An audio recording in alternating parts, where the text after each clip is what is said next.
We call him Dracula. So this movie is actually based off of the 7th chapter in Bram Stoker's iconic book, Dracula. Dracula, as the Romanians would say it. Remember Kate Beckinsale and Van Helsing with a Romanian accent?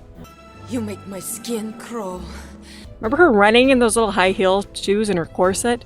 That was literally the most ridiculous outfit I think I've ever seen put on a woman to do like action scenes in. So this movie follows a crew who are taking a bunch of cargo from Romania over to London on a ship through the Aegean Sea.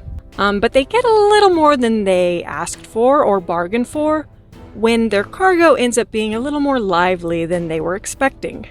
So this is a very competently made movie. The acting in it, I think, is stellar. Everybody does a great job in this movie, especially the main character.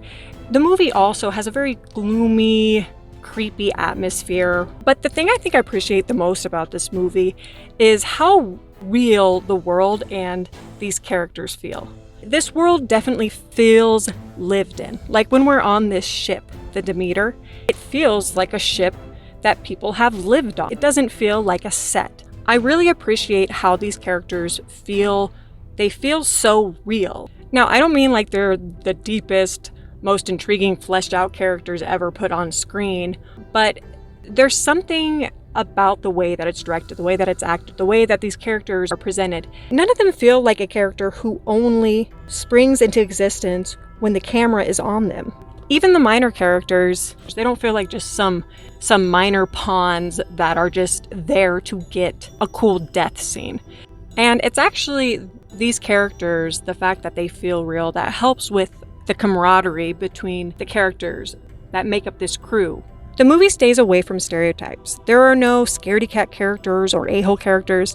None of them come off as one-dimensional. And I liked how the crew seemed to care for each other. These are sailors who have sailed together on a small ship, stuck together for weeks on end, and it makes sense that they would have all learned to work really well together and care for one another.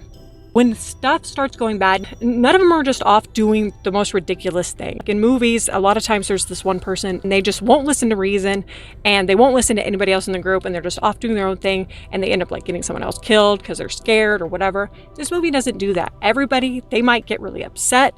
Characters get upset. I mean, this is a horrible situation. People are dying. But they all are trying to make it work together. And none of them like freak out, really. I mean, some of them do freak out, but it's not in that way that feels kind of cheap and annoying. It's one of those things in movies that they do a lot where they just have to have discourse with some of the characters to cause more drama. I appreciate that they didn't go that route with these characters.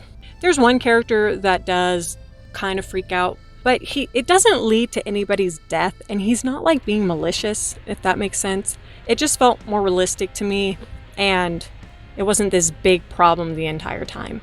So I like this movie. I think it's pretty good, and I would recommend it. I do have a few gripes with it, though. So one of my gripes is I think that Dracula was introduced a little bit too quickly. One more little gripe. So, I don't know, I have never read Bram Stoker's Dracula.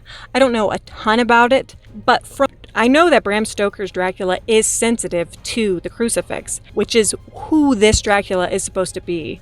And there are a few times in this movie where he is shown a crucifix and it doesn't affect him at all.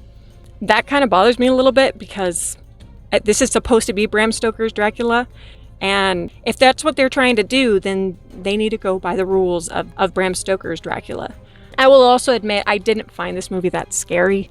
I think it could have been a little bit shorter. It slows down a little bit in some parts, and I think there's some drawn out scenes. I don't think that this is the movie that Universal would need to try to usher in the dark universe. Is that what they're trying to do with this? I don't know. I could be wrong about that. I'm not sure what they're trying to do. But if they are trying to do that, I mean, I have some advice for them. I won't get into it here, but I don't think this is the movie to do it. I'm not trying to down on this movie. It's actually a really good watch. It's actually a really well done, well-made movie. It has everything that it needs to have, but it's a film that's a little bit forgettable. It's not really anything we haven't seen. It's not bringing anything that new. I know this is such a weird review because I actually do like it. It's like they made a perfectly good film. It's just, it's not really going to make an imprint in the movie world. And from the box office, the money that it's making right now, I guess it's not doing very well. And that's unfortunate. I recommend this movie. I think it's good, especially if you're a fan of Dracula. I am Dracula, and I welcome you to my house. That's all I have for today, you guys. I want to know what you guys thought about this movie. What's your favorite Dracula movie? I'm trying to think of my favorite Dracula movie. Honestly, it would probably be Van Helsing. It's corny as hell, but I think that movie's really fun. But let me know in the comments below. Go ahead and like and subscribe if you would like to help support my channel. And I just want to say thank you to anybody that watched this review. I really do appreciate every single view that I get, even if you don't agree with anything I said. I just appreciate the fact that you watched this. I'm the Happy Critic. Keep watching movies, guys, and keep being happy. And I'll see you later. Bye-bye. This here is Huckleberry.